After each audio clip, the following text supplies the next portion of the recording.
Justice Umar Ata Bandial کا دور کئی حوالوں سے تنازعات کا شکار رہا اور مختلف سیاسی جماعتیں ان کے فیصلوں پر تنقید کرتی رہیں۔ 1 سال 7 ماہ چیف جسٹس رہنے والے جسٹس عمر عطا بندیال کا دور اس حوالے سے اس لیے بہت مختلف تھا کیونکہ ان کے فیصلوں پر عوام اور سیاسی جماعتیں تو ایک طرف، ان کے ساتھی ججز بھی کھل کر زبانی اور تحریری صورت میں تنقید کرتے نظر آتے۔ وی نیوز کی ایک رپورٹ کے مطابق فروری مارچ 2023 سے ججوں کے مابین تنازعات نے مزید شدت اختیار کر لی، جس سے سپریم کورٹ کا بحیثیت مجموعی تاثر خراب ہوا اور عدالتی احکامات پر عمل درآمد کی رفتار میں بھی کمی دیکھنے میں آئی۔ 28 مارچ 2022 کو سابق وزیر اعظم عمران خان کے خلاف تحریک عدم اعتماد لائی گئی، جس پر رائے شماری کو پاکستان تحریک انصاف کی حکومت مؤخر کرتی رہی اور 3 اپریل کو ڈپٹی اسپیکر قاسم سوری نے تحریک عدم اعتماد کو سازش قرار دیتے ہوئے مسترد کرنے کی رولنگ دی، جس کو جسٹس بندیال کی سربراہی میں 5 رکنی لارجر بینچ نے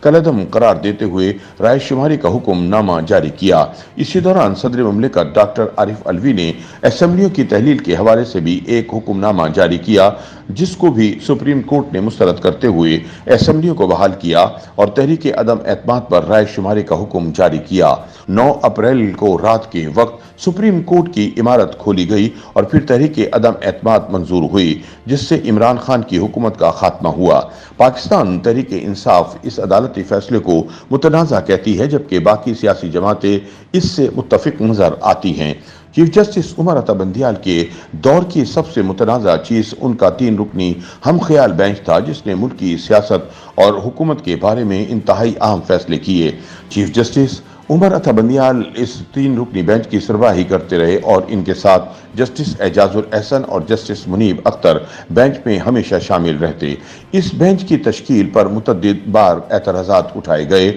اور وفاقی حکومت سمیت سیاسی جماعتیں لارجر بینچ اور فل کورٹ کا مطالبہ کرتی رہیں، لیکن چیف جسٹس عمر عطا بندیال نے آرٹیکل 63A کی تشریح، پنجاب الیکشن نیب ترمیم کیس سمیت کئی بار درخواستوں کو مسترد کیا اور 3 رکنی بینچ قائم رکھا، جس کی وجہ سے کئی ملکی نوعیت کے اہم فیصلے تنازعات کا شکار ہوئے۔ الیکشن التوا کے معاملے پر پہلے 9 رکنی بینچ بنایا گیا تھا، جو پہلے 7 رکنی ہوا اور پھر سکڑتے بالآخر chief justice Umar Ata Bandial, justice Ijaz ul Ahsan اور جسٹس منیب اختر پر مشتمل اسی 3 رکنی بینچ پر اختتام پذیر ہوا۔ پنجاب اسمبلی کی تحلیل کے بعد اسی 3 رکنی بینچ نے پہلے 30 اپریل اور الیکشن کمیشن کی اپیل کے بعد 14 مئی کو انتخابات کا حکم جاری کیا۔ اس مقدمے میں سپریم کورٹ آف پاکستان کے 3 رکنی بینچ نے چیف جسٹس عمر عطا بندیال کی سربراہی میں الیکشن التوا کیس میں ایسا فیصلہ سنایا جو بعض ماہرین قانون کے مطابق ان کے لیے حیران کن تھا۔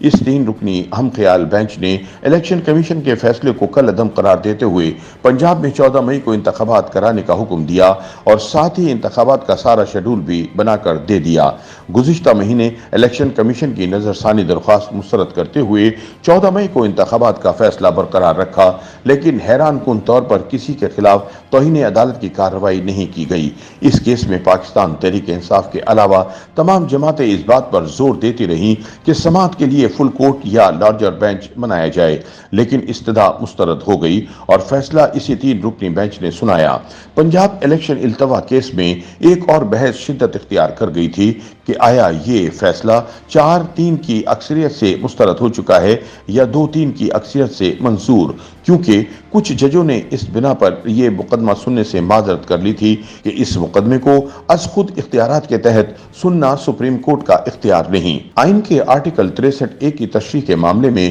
جب سپریم کورٹ کے سامنے ایک صدارتی ریفرنس آیا تو سپریم کورٹ کے 5 میں سے 3 ارکان نے گزشتہ سال 17 مئی کو ایک ایسا فیصلہ دیا جسے بینچ میں شامل دوسرے جج صاحبان اور وکلاء نے آئین کو اثر نو لکھے جانے کے مترادف قرار دیا۔